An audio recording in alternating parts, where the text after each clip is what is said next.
super excited this afternoon at our Leadership Unplugged series to have my friend Anupam Singhal with us. He is the co-founder and CEO of Monaeo Incorporated. Anupam, great to see you. Thanks so much for being here. Thanks for having me, Peggy. Yeah. All right, listen, my very first disruptive question to you is, okay. All right, investment banking to mobility, what meeting did you miss? How did this happen? Private equity? That's where we all want to get to. Right, yeah. No, it was actually a few years that over the course of which I was traveling a lot. And I've lived through being a business traveler and an expat to the umpteenth degree as part of my jobs as a private equity investor. Literally, at one point, I had over 400,000 miles in my frequent flyer program from actually having flown that much in a 6-month period. In a 6-month period? Dude! Yeah, it was incredible. And so what came out of that was I got myself into all sorts of trouble. Around tax, around immigration, around all sorts of issues that then, fast forward several years, I came to realize are mobility-related issues. But fundamentally for me, what started to become clear, in all of my investing, my focus had been on data-driven technology businesses. That's what I'd invested in. And so I grew up seeing the power of data applied to business, right? And you've seen that, we've all seen that. And what I realized is, as I was having these problems, the simple thing that was missing from the finance team, the tax team, the HR team, anyone that was there to help me do the company's job, what they didn't have was visibility into my whereabouts and the implications of those whereabouts. So they couldn't do anything to help protect me. And that's how you launched it. That's basically what me and my co-founder had in common, completely separately. And where was he from? He actually was also investment banker. No, he was a private equity investor as well. All right. At a different firm in a different geography. He had issues between the U.S. and India. I had issues between the U.K., India, U.S., and it just became a giant mess. It really stuck with me. It was very expensive in time and money as an experience. And that was sort of like the low point of then trying to learn, okay, what happened here? Why did it happen? Stuck with us for a couple of years.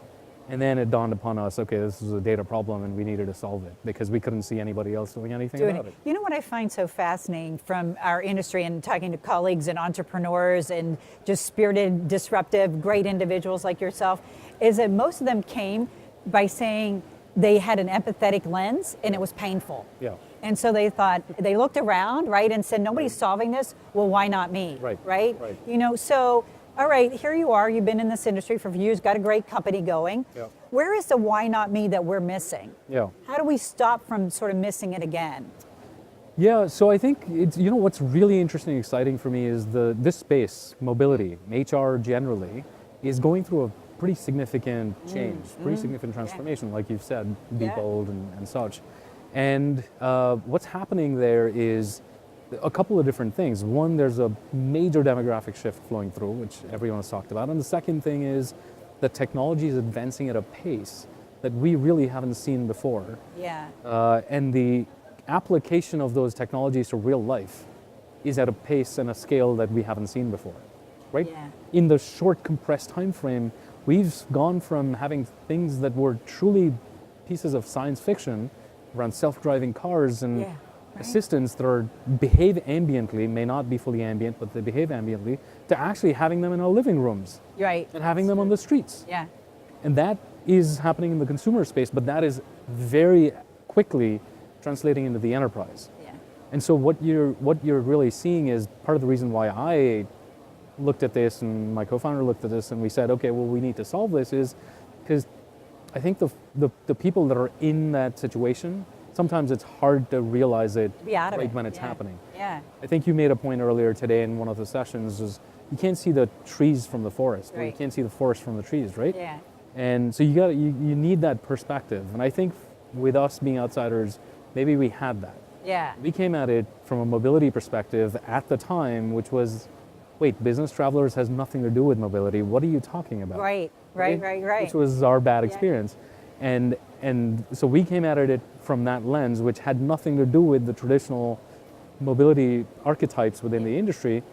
And now you have a conversation that is very different. In the last couple of years, it has completely changed, and there's a lot more of this unstructured mobility that takes a variety of different forms, whether it's business travel, remote working, gig I economy think and it's so on. absolutely fascinating what we're talking about, which is this unstructured sort of movement. Right. Or, and so, I want to ask a quick closing question of you, and that is around, the full employment model, Yeah. right?